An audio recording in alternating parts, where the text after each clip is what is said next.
হ্যাঁ বলো মা। ঘটক এসে বলে গেল ওরা আজকে সুপর্ণাকে দেখতে আসছে। কি গো তোমার খাওয়া হয়ে গেল? হ্যাঁ, একটু সকাল সকাল দোকানে খুলে কি বুঝতেছে না পুজোর বাজার। শোনো না, আজ দোকান খুলতে হবে না, সুমনাকে দেখতে আসছে। তুমি বাড়ির বড় জামাই, তুমি না গেলে হবে বলো? পারবো না বউ, এই সপ্তাহে মাত্র 2 দিন দোকান খুলেছি, ঘরে তো সব কেটে অন্য দোকান চলতেছে। সরি, ওই দোকানেই থাকবে তো, আর বাড়ি আসবো না।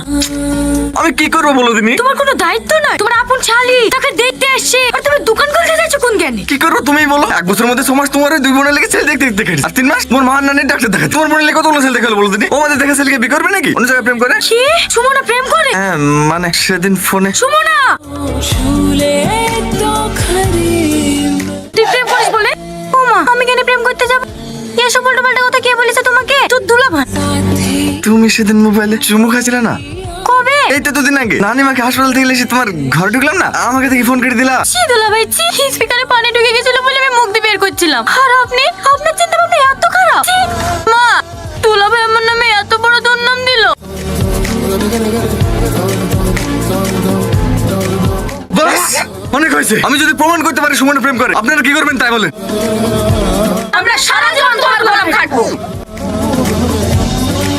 নাও জামাই। জামাই? ও জামাই। যা বলবো সব শুনবেন তো? হ্যাঁ সব শুনবো, তোমার কথা ওটা বসা করবো। আর না পারলে আপনারা যা চাইছেন শ্বশুর আপার মতন ঘর জমায় থাকি।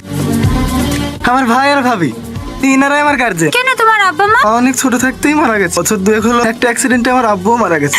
বাবা, খুব ভালো খুব ভালো। হ্যাঁ, না মানে আমি ওইভাবে বলতে চাই, আমরা মেয়ে লেগে ঘর জামাই খুঁজছি তো, তোমার আব্বা মাও যেহেতু নাই, ঘর জামাই থাকতেও কোনো অসুবিধা হবে না তাই। আর না না, আমাদের ওর ঘর জামাই থাকবে না, এটা যাও। থামো না ভাবি, আমি রাজি। এসালাম হইলো। কি রাজি? ঘর জামাই থাকতে।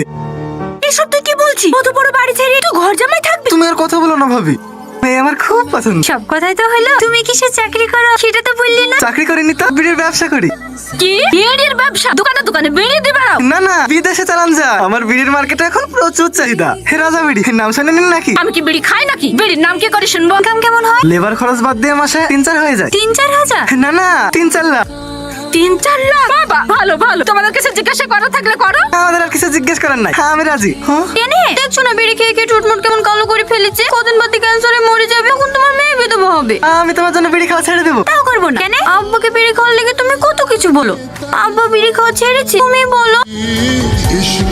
আমি অত বড় রিস্ক নিতে পারবো না, এমনিতেই আমার বিড়ির গন্ধ সহ্য হয় না, তো আবার বিড়ির ব্যবসা করে। আমি তোমার জন্য ব্যবসা ছেড়ে দেবো। হবে না ভাই, হবে না। তুমি বিড়ির জায়গায় যদি সেন্টার ব্যবসা করতে, তাও তোমাকে বিয়ে করতে না। ফাল তোমার দোকানটা কামা করা। যাও যাও বাড়ি যাও। তোমার ঠোঁট কালো বলে বিড়ি খাওয়ার কথা বলছে তো, ঠোঁট লাল হলে আবার পান খাওয়ার কথা বলতো। যাও ভাই যাও, বাড়ি যাও। ভালো বাঁচা বেঁচে কিছু, বাড়ি কি দোয়া করো।